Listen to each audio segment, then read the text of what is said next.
नमो बुद्धाय। जय भीम साथियों। आज की यह कहानी सिर्फ एक कहानी नहीं है। यह उस दर्द की आवाज है जो सदियों से दबाई गई है। यह उस संघर्ष की गूंज है जो आज भी जारी है। सोचिए, अगर एक इंसान को सिर्फ जन्म के आधार पर छोटा समझा जाए तो क्या वह समाज कभी महान बन सकता है? और अगर एक बच्चा जो अभी दुनिया को समझ भी नहीं पाया, उसे यह सिखा दिया जाए कि तू कम है, तो उसके सपनों का क्या होगा? आज की कहानी उसी एक बच्चे की है जो कम नहीं था, लेकिन समाज ने उसे कम मान लिया था। गांव का नाम था भीमपुरा।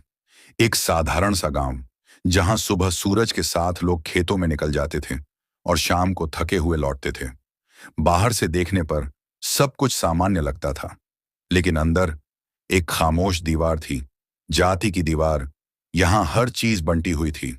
कुएं अलग, बर्तन अलग, बैठने की जगह अलग, यहां तक कि इंसानों की इज्जत भी अलग अलग थी। इसी गांव में एक छोटे से घर में जन्म हुआ। एक बच्चे का नाम रखा गया रवि। जब रवि पैदा हुआ तो उसकी मां की आंखों में खुशी थी, लेकिन गांव वालों की नजरों में कोई खास बात नहीं थी, क्योंकि वो एक दलित परिवार में पैदा हुआ था। रवि के पिता रामलाल दिन भर खेतों में मजदूरी करते थे। उनके हाथों में मेहनत की लकीरें थीं और आंखों में एक सपना। मेरा बेटा पढ़ेगा, मेरा बेटा वो बनेगा जो मैं नहीं बन सका। लेकिन साथियों, सपना देखना आसान होता है, उसे पूरा करना नहीं। रवि जब 4 साल का था तब उसने पहली बार महसूस किया कि वो अलग है। गांव के दूसरे बच्चे उसके साथ खेलते नहीं थे। अगर वो पास आता तो वो दूर हट जाते।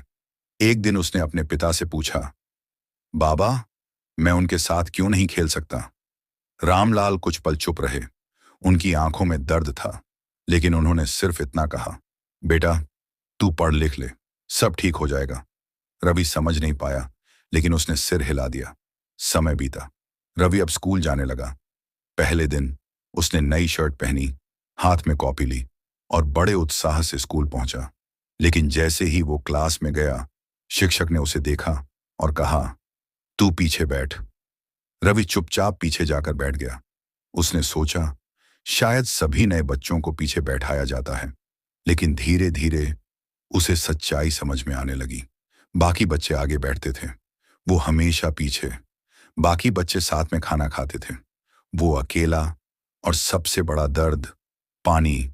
स्कूल में एक घड़ा था जिससे सभी बच्चे पानी पीते थे, लेकिन रवि को कहा गया, तू इसे मत छूना।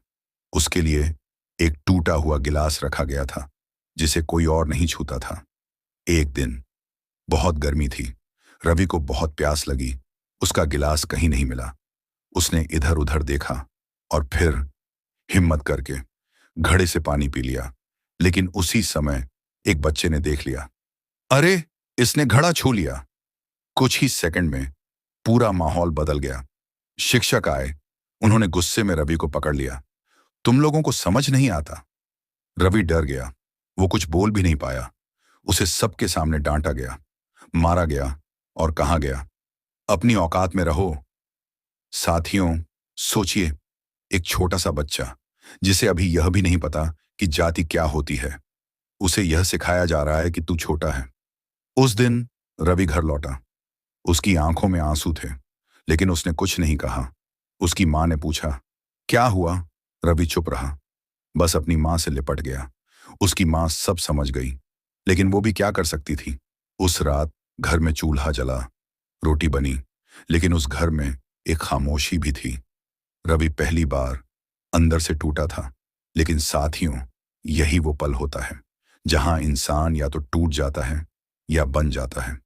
रवि ने उस दिन कुछ नहीं कहा, लेकिन उसके अंदर एक सवाल पैदा हो गया, मैं अलग क्यों हूं?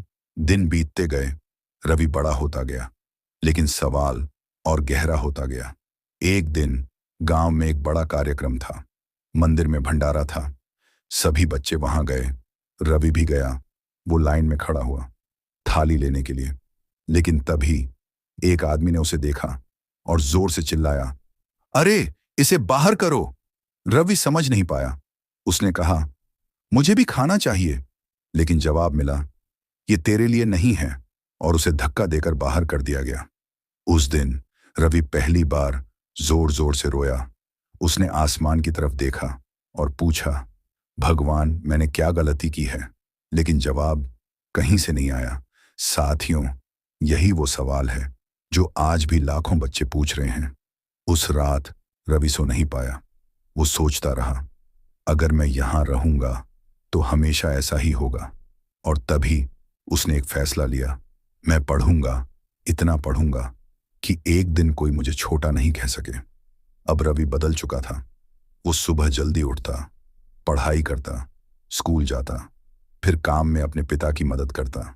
गांव वाले हंसते थे, अरे ये पढ़कर क्या करेगा? लेकिन रवि अब सुनता नहीं था। उसकी दुनिया अब सिर्फ एक थी, पढ़ाई। एक दिन स्कूल में एक नए शिक्षक आए। उनका व्यवहार बाकी शिक्षकों से अलग था। उन्होंने देखा रवि हमेशा पीछे बैठता है, चुप रहता है। उन्होंने उसे बुलाया, तुम आगे आकर बैठो। पूरी क्लास चौंक गई। रवि डर गया। सर, मैं यहीं ठीक हूं। लेकिन शिक्षक ने कहा, नहीं, तुम वहीं बैठोगे जहां बाकी बच्चे बैठते हैं। यह पहली बार था जब किसी ने रवि को बराबरी दी थी। उस दिन रवि की आंखों में आंसू थे, लेकिन इस बार ये आंसू दुख के नहीं थे। यहीं से उसकी जिंदगी बदलने वाली थी। यहीं से शुरू होती है उसकी असली लड़ाई। जिस दिन उस नए शिक्षक ने रवि को आगे बैठाया, उस दिन सिर्फ उसकी सीट नहीं बदली थी, उस दिन उसकी सोच बदल गई थी। पहली बार उसे लगा कि वो भी बराबर है। उस शिक्षक का नाम था शेखर सर। शेखर सर सिर्फ पढ़ाते नहीं थे, वो बच्चों को समझते थे। उन्होंने रवि में कुछ खास देखा। एक दिन उन्होंने रवि को अपने पास बुलाया, तुम इतना चुप क्यों रहते हो? रवि पहले डर गया, लेकिन फिर धीरे धीरे उसने अपने साथ होने वाली सारी घटनाएं बता दी। शेखर सर कुछ देर तक चुप रहे। उनकी आंखों में गुस्सा भी था और दर्द भी। उन्होंने कहा, रवि, याद रखना, तुम्हारी सबसे बड़ी ताकत तुम्हारी शिक्षा है। फिर उन्होंने अपनी बैग से एक किताब निकाली और रवि को दी। वो किताब थी B.R. अम्बेडकर के जीवन पर। रवि ने उस किताब को ऐसे पकड़ा जैसे उसे कोई खजाना मिल गया हो। उस रात उसने खाना जल्दी खाया और दिए की रोशनी में बैठकर किताब पढ़ना शुरू किया। जैसे जैसे वो पढ़ता गया, उसकी आंखें खुलती गईं। उसे पता चला कि एक इंसान जिसने उससे भी ज्यादा अपमान झेला, वो देश का सबसे बड़ा कानून बनाने वाला बन गया। उस रात रवि ने एक फैसला लिया, अगर वो कर सकते हैं तो मैं भी कर सकता हूं। अब रवि की पढ़ाई सिर्फ पढ़ाई नहीं रही, वो उसका मिशन बन गई।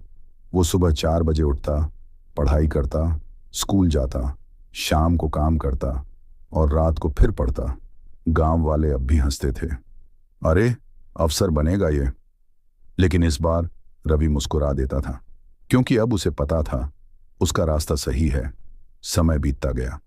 रवि ने 10वीं में पूरे जिले में नाम कमाया। पहली बार गांव में उसके नाम की चर्चा हुई। लेकिन इसके साथ ही कुछ लोगों के मन में जलन भी पैदा हुई।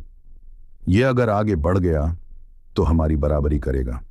और फिर रवि के रास्ते में नई मुश्किलें खड़ी की गईं।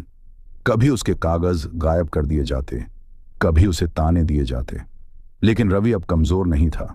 उसने हर मुश्किल का सामना किया। 12वीं पास की, फिर शहर जाने का मौका मिला। जब वो शहर पहुंचा तो उसे लगा अब शायद सब बदल जाएगा। लेकिन पहला ही दिन उसे सच दिखा गया। वो एक कमरे की तलाश में था। मकान मालिक ने पूछा, कहां से आए हो? गांव से। कौन सी जाति? रवि कुछ पल चुप रहा, फिर सच बता दिया। और जैसे ही उसने बताया, मकान मालिक का चेहरा बदल गया। कमरा नहीं है, रवि समझ गया, यहां भी वही कहानी है। लेकिन इस बार वो टूटा नहीं। उसने खुद से कहा, अब मैं भागूंगा नहीं। उसने एक छोटा सा कमरा ढूंढा जहां 4 लोग पहले से रहते थे। वहीं से उसकी नई जिंदगी शुरू हुई। दिन में कॉलेज, रात में काम। कभी होटल में बर्तन धोता, कभी गोदाम में सामान उठाता। उसके हाथों में छाले पड़ गए थे, लेकिन उसके इरादे मजबूत हो गए थे। कई बार वो इतना थक जाता कि किताब खोलते ही सो जाता, लेकिन फिर उसे अपने बचपन की घटनाएं याद आती और वो फिर उठ जाता। साल बीतते गए। रवि ने अपनी पढ़ाई पूरी की, और फिर उसने एक बड़ी प्रतियोगी परीक्षा दी। वो परीक्षा जो लाखों लोग देते हैं लेकिन कुछ ही पास करते हैं। रिजल्ट का दिन आया। रवि के हाथ कांप रहे थे। उसने अपना रोल नंबर देखा और फिर उसकी आंखों से आंसू निकल पड़े। वो पास हो गया था। नहीं, सिर्फ पास नहीं, बल्कि बहुत अच्छे रैंक से पास हुआ था। आज वो वही रवि था जिसे कभी पानी पीने के लिए मारा गया था, और आज वो एक बड़ा अधिकारी बन चुका था। जब वो गांव लौटा तो वही रास्ते, वही गलियां, वही लोग, लेकिन इस बार सब कुछ अलग था। जो लोग कभी उसे देखकर मुंह फेर लेते थे, आज वही लोग उसे देखकर खड़े हो जाते थे। नमस्ते साहब। लेकिन रवि के दिल में ना घमंड था, ना बदले की भावना।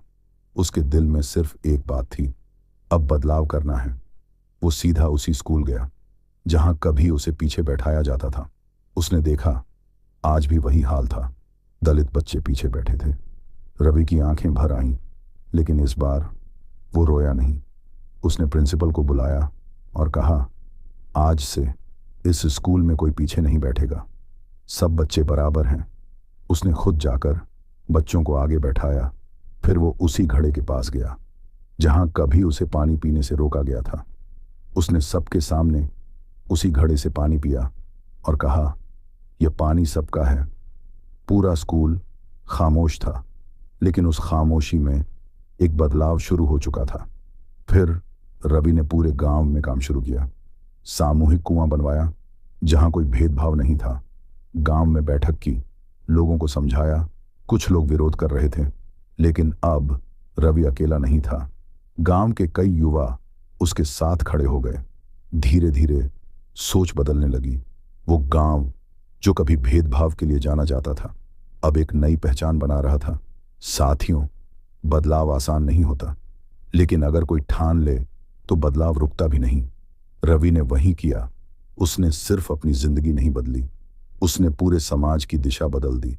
आज भीमपुरा एक मिसाल है जहां कोई ऊंच नीच नहीं, जहां हर बच्चा एक ही जगह बैठता है, जहां पानी सबका है। लेकिन एक सवाल अभी भी बाकी है, क्या हर गांव भीमपुरा बन गया है? अगर नहीं, तो हमें सोचना होगा, हमें बदलना होगा।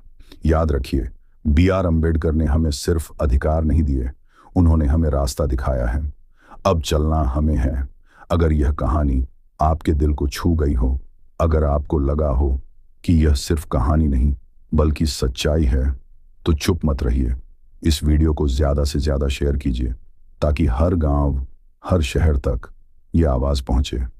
और अगर आप चाहते हैं कि ऐसे ही सच दिखाने वाले, जागरूकता फैलाने वाले वीडियो आप तक पहुंचते रहें, तो अभी हमारे चैनल आज का अम्बेडकरवादी को सब्सक्राइब कीजिए, वीडियो को लाइक कीजिए और कमेंट में जरूर बताइए, क्या आपके आसपास भी ऐसा भेदभाव होता है?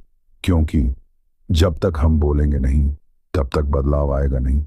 नमो बुद्धाय। जय भीम।